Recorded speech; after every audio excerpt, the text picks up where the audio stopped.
जय श्री कृष्ण मित्रों। स्वागत है आपका अपने चैनल अनमोल पावर स्टोरी में। आज हम लेकर आए हैं चोर बने साधु की कहानी। अगर आपको हमारी यह कहानी पसंद आए तो कृपया वीडियो को लाइक करके चैनल को सब्सक्राइब करें और बेल आइकन को जरूर दबाएं। तो चलिए दोस्तों, कहानी की तरफ बढ़ते हैं। धूल भरी राहों पर सूरज की किरणें तप रही थीं और गांवों के लोग दूर दराज के मंदिरों की यात्रा के लिए रवाना हो रहे थे। एक तीर्थ संगति तैयार थी। दर्जनों लोग पैदल, कुछ बैलगाड़ियों में और कुछ गंगा जल से भरे कलश सिर पर लिए, हर कोई पुण्य कमाने की आशा में चल पड़ा था। यही वह मौका था जिसका इंतजार काला करण नामक एक खूंखार चोर कर रहा था। करण कोई साधारण चोर नहीं था। वह वर्षों से जंगलों में डेरा डाले था, काफिलों को लूटता और फिर गायब हो जाता।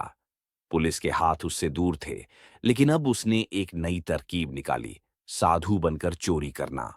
उसने एक पुराना गेरुआ चोला पहना, जटा बांधी, चेहरे पर भस्म लगाया और हाथ में कमंडल लेकर एक नकली माला पहन ली। उसका चेहरा पहचान में ही नहीं आ रहा था। उसने तीर्थ संगति से कुछ दूर एक पेड़ के नीचे आसन लगाया और ऊंचे स्वर में मंत्रोच्चार करने लगा। जैसे ही संगति पास आई, लोग उसके चरण छूने लगे, उसे महात्मा जी कहकर भिक्षा देने लगे। कर्ण के मन में मजा आ रहा था। कोई उस पर शक नहीं कर रहा था। संगति में एक बूढ़ी औरत भी थी, जिसका नाम मैया सरस्वती था। वह बेहद गरीब थी, पर हर साल किसी न किसी तीर्थ पर जाती और सबके लिए खाना बनाती। उसने महात्मा करण को देखा और मुस्कुराकर कहा, बाबा, आप हमारे साथ चलिए, आपको भी सेवा का लाभ मिलेगा। करण ने सोचा, बहुत बढ़िया, अब तो संगति के बीच में रहूंगा। रात को सब सोएंगे और मैं गहने पैसे सब समेटकर गायब हो जाऊंगा। वह संगति के साथ हो लिया। दिन में वह भजन करता, भिक्षा लेता और आशीर्वाद देता, पर रात होते ही उसकी आंखें किसी शिकारी की तरह चमक उठतीं।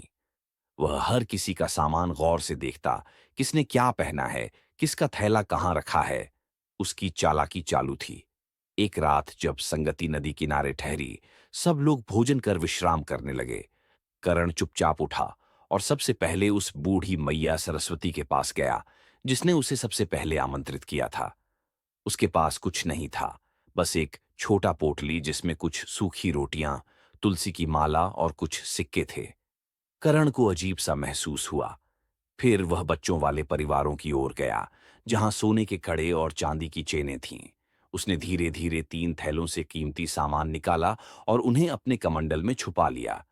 लेकिन जैसे ही वह जाने लगा, पीछे से किसी ने उसका कंधा पकड़ लिया। बाबा, कहाँ जा रहे हैं? वह वहीं बूढ़ी सरस्वती थी। करण चौंका।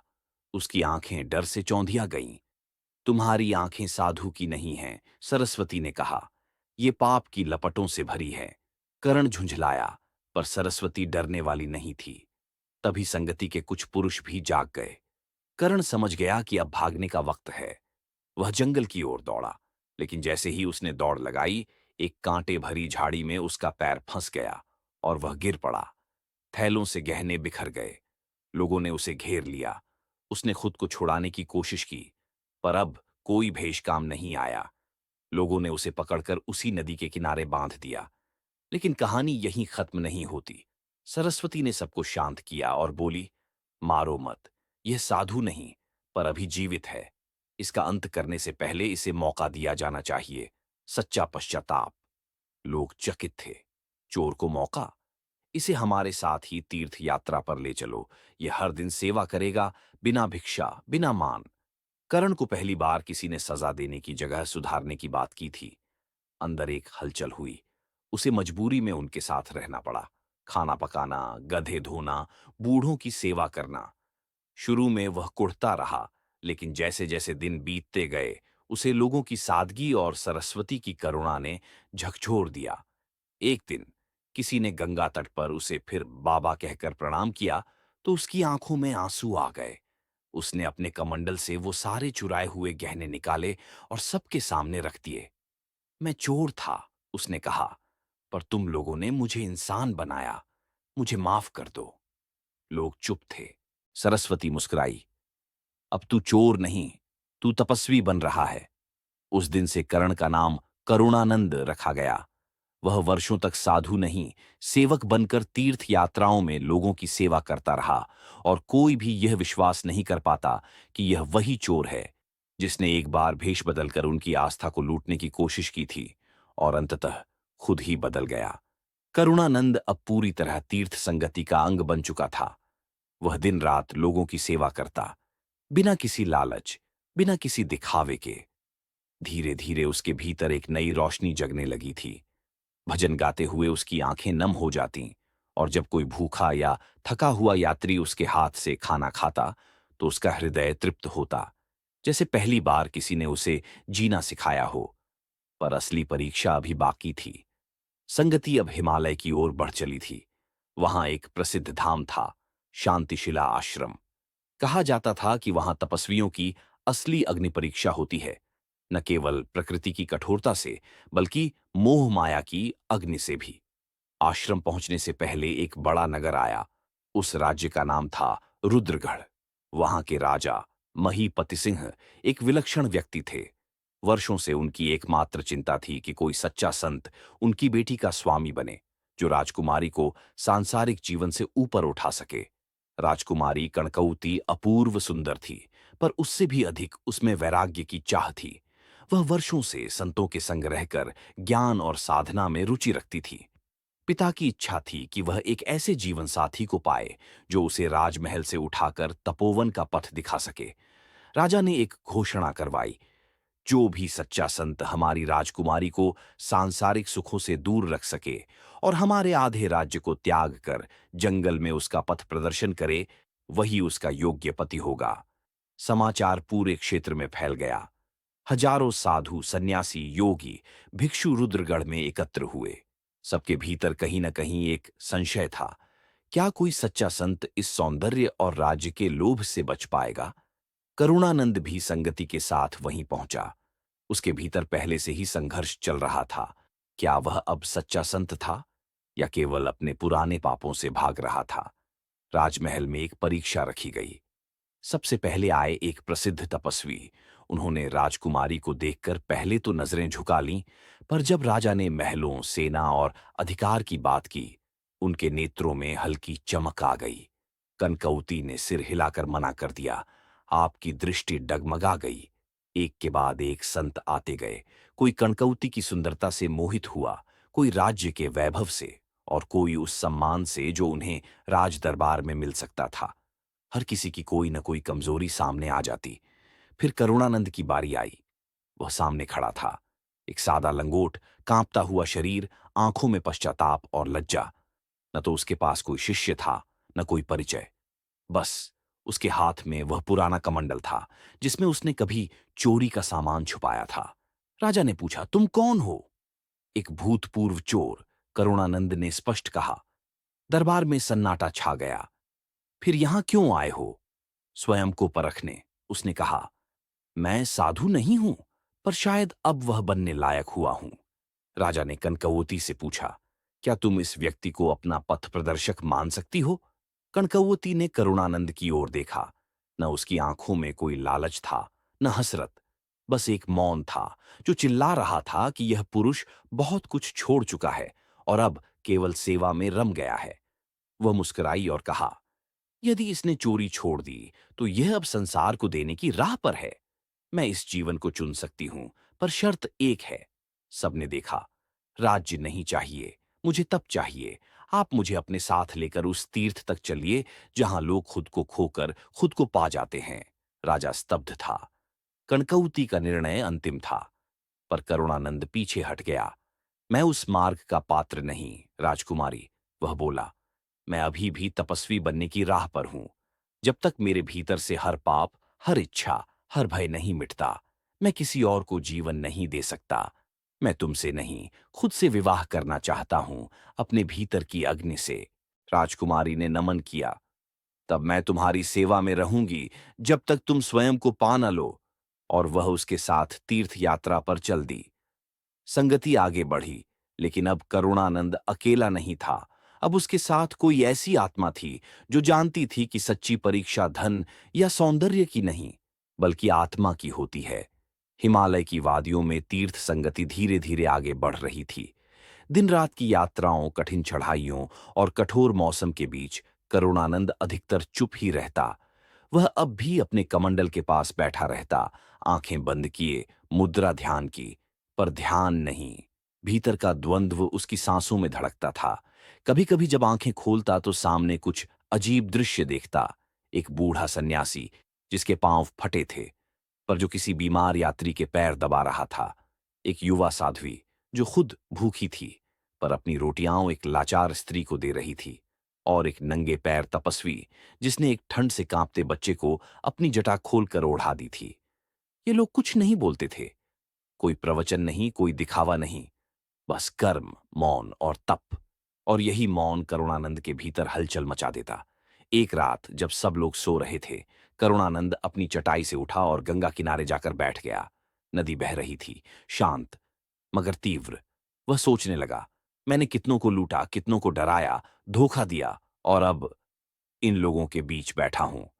पर क्या मैं सच में बदल गया हूं या बस इनका अभिनय कर रहा हूं?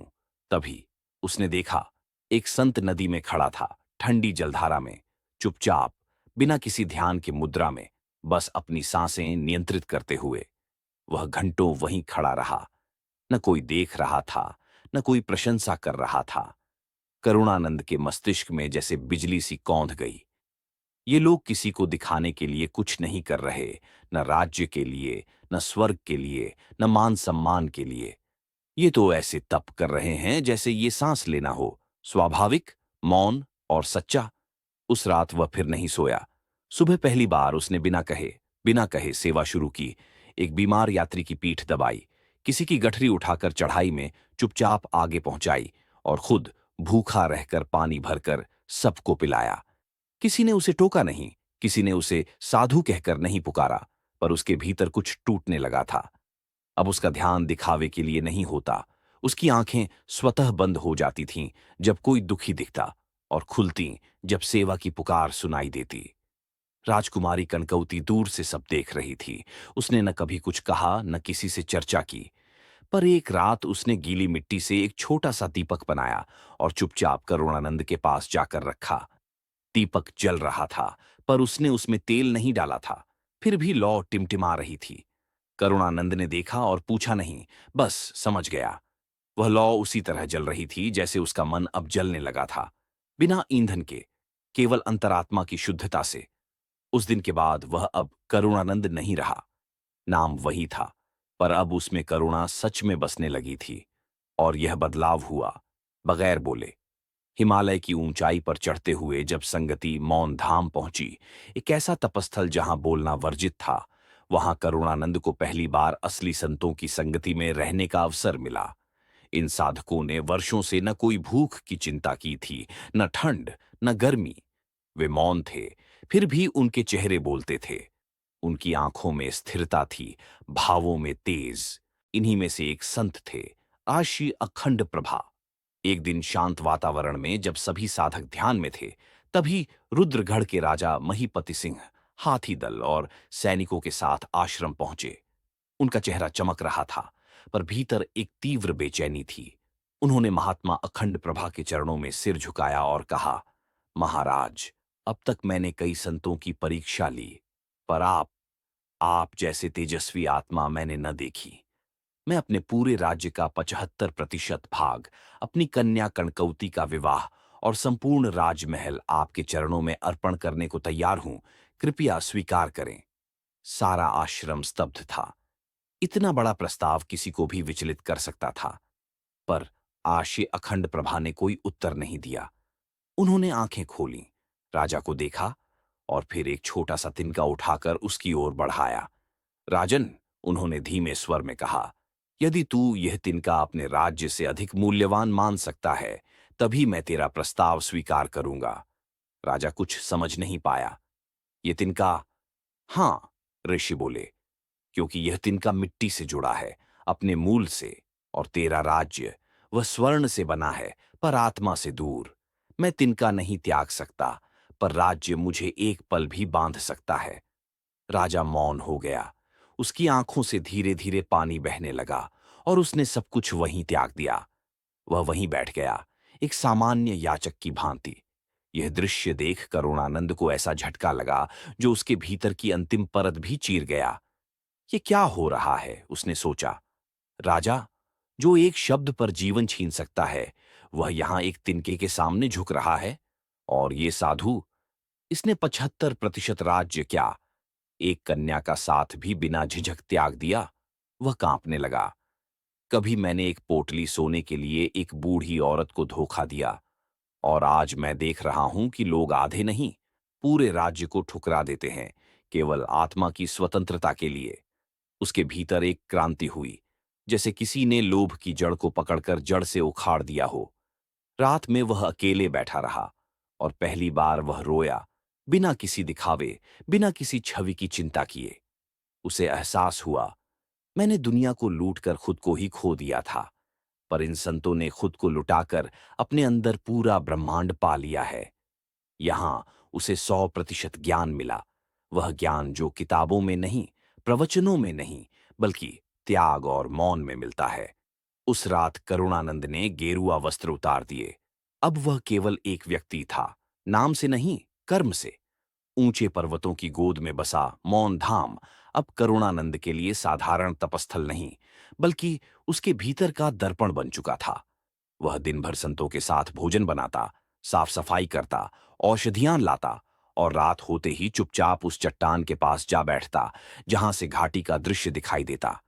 नीचे गहराई और ऊपर बादलों की छांव। वहां बैठकर वह अब ध्यान नहीं करता था, वह सोचता था अपने बीते जीवन को। कभी उसने एक अंधी औरत के गहने चुराए थे, जो मंदिर के बाहर बैठकर भजन गाया करती थी। कभी एक पुजारी की रात में झोली से सोने की मूर्ति चुराई थी, और फिर उसी मंदिर के पीछे जाकर शराब पी थी। कभी एक छोटे से गांव में भय फैलाकर उसने खुद को तांत्रिक बताया था, और लोगों से जीवन भर की बचत निकलवा ली थी, पूजा के नाम पर। अब इन सब की स्मृति उसके भीतर तेज धार वाले पत्थर की तरह चुभती। मैंने कितनों को लूटा, कितनों को डराया, और कितनों की मासूम उम्मीदों को अपने पाप से कलंकित किया, वह सोचता। अब जब वह मौन धाम के संतों से जुड़ा था, तब उसने देखा कि वे केवल ध्यान या तप नहीं करते, वे आत्मचिंतन करते हैं। हर दिन उनके बीच एक परंपरा थी, मौन संवाद, जिसमें हर कोई एक पत्ती पर अपनी एक भूल या पाप लिखता और उसे आग में डाल देता, पर पहले सभी के सामने पढ़कर मौन स्वीकृति देता। करुणानंद को यह विचित्र लगा। फिर एक दिन आर्ष अखंड प्रभा ने उसकी ओर देखा और केवल एक संकेत किया, तू भी लिख।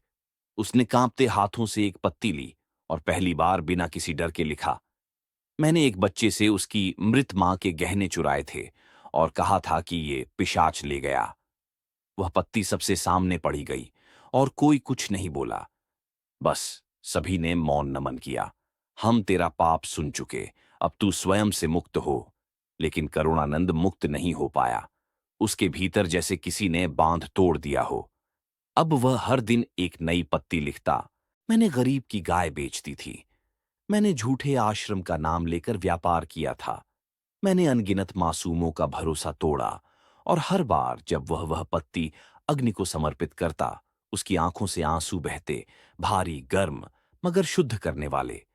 एक रात जब वह अकेला उस चट्टान के पास बैठा था, कनकौती उसके पास आई।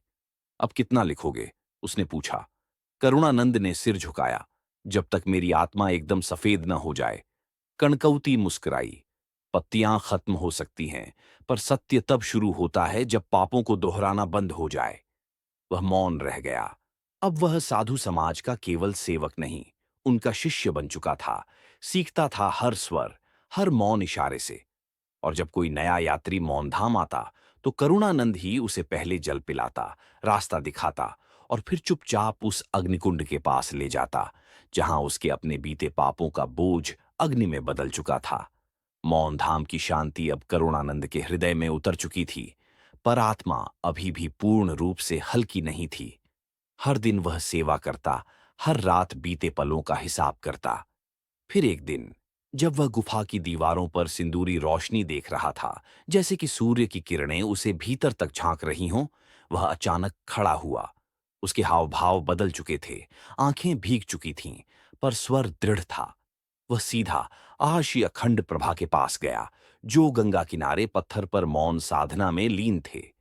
गुरुदेव, करुणानंद ने कहा, अब समय आ गया है कि मैं केवल पत्तियों पर नहीं, संसार के सामने अपने पापों को स्वीकार करूं।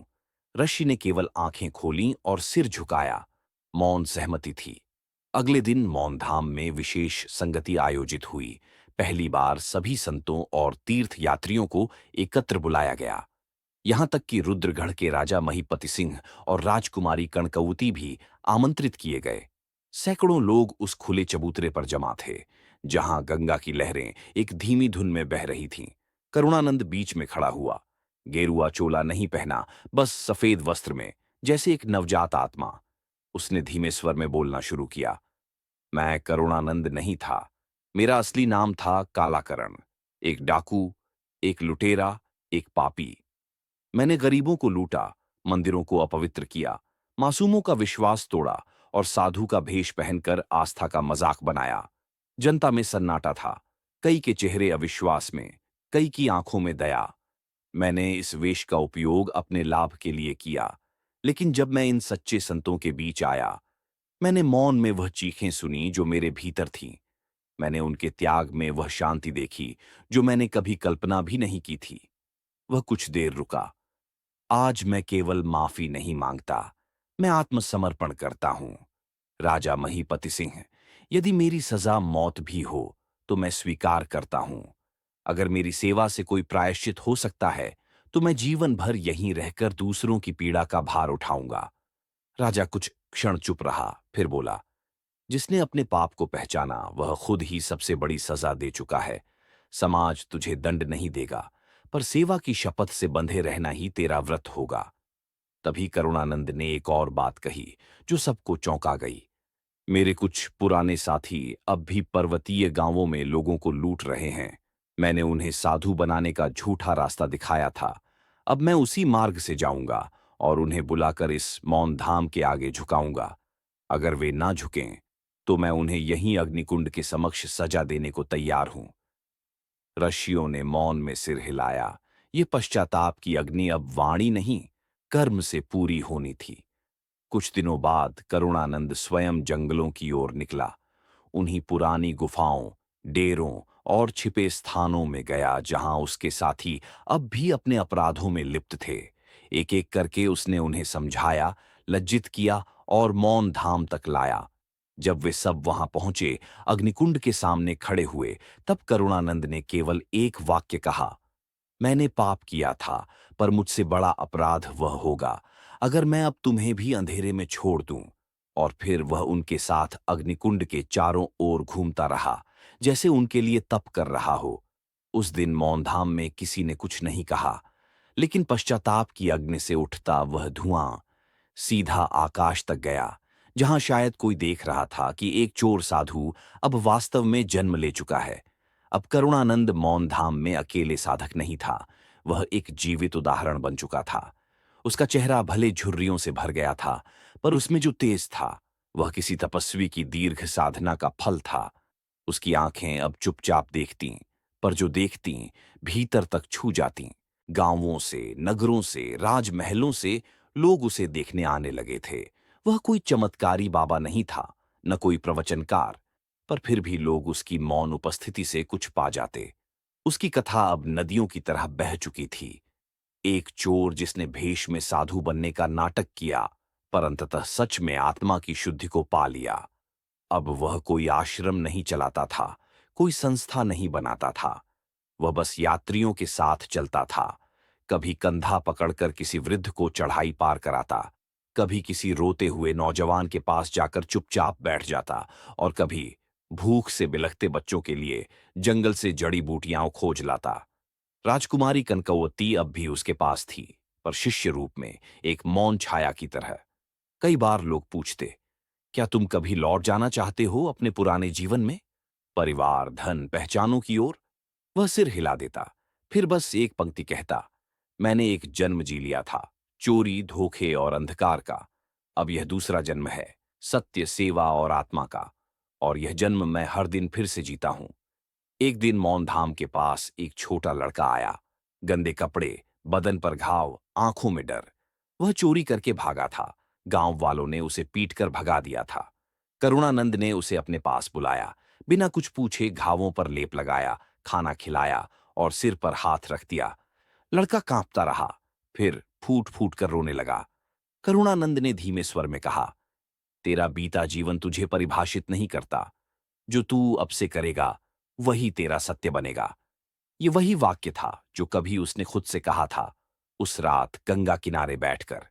मौनधाम में उस दिन कोई पूजा नहीं हुई, कोई शंख नहीं बजा, पर करुणानंद ने एक और आत्मा को उसका दूसरा जन्म दे दिया था। समय बीतता गया। करुणानंद अब बहुत बूढ़ा हो चुका था। शरीर कांपता, पर मन स्थिर रहता। एक दिन भोर में जब गंगा का जल दूधिया हो रहा था और पक्षियों की पहली पुकारें हवा में तैर रही थीं, तब वह ध्यान में बैठा था, बिल्कुल शांत। चित्त, प्राण, भाव सब मौन। कनकौती पास बैठी थी जैसे हर रोज, पर आज उसकी आंखें खुलीं और कुछ पल बाद ही वह स्थिर हो गया। न हिलना, न गिरना, बस रुक जाना। आशी अखंड प्रभा ने आगे आकर उसकी ओर देखा, फिर कनकौती से कहा, आज एक चोर का जीवन समाप्त नहीं हुआ, आज एक सच्चे साधु का दूसरा जन्म पूर्ण हुआ है। उसकी देह को अग्नि नहीं दी गई, उसे गंगा की धारा में बहाया नहीं गया, उसे मौन धाम की सबसे ऊंची चोटी पर मिट्टी में समर्पित किया गया, वहां जहां से सूरज पहली बार दिखता था। एक पत्थर पर बस एक पंक्ति उकेरी गई, जिसने पाप से प्रारंभ किया वह प्रकाश में समाप्त हुआ। यह साधु अभिनय नहीं, आत्मा है। और वर्षों बाद भी जब भी कोई पथभ्रष्ट आत्मा गहरे अंधकार से जूझती, तो कोई कहता, मौन धाम जाओ। वहां एक चोर साधु की कहानी हवा में अब भी गूंजती है, जो बताती है कि उजाला हर किसी के लिए होता है, बशर्ते तुम एक मोड़ पर ठहर सको। अगर आपको यह कहानी पसंद आई हो तो इसे लाइक और शेयर करें। हमारे चैनल अनमोल पावर स्टोरी को सब्सक्राइब करना ना भूलें और बेल आइकन को दबाएं, ताकि आपको हमारी सभी नई कहानियों की जानकारी मिल सके। धन्यवाद। फिर मिलेंगे एक नई रोचक कहानी के साथ। जय श्री कृष्णा।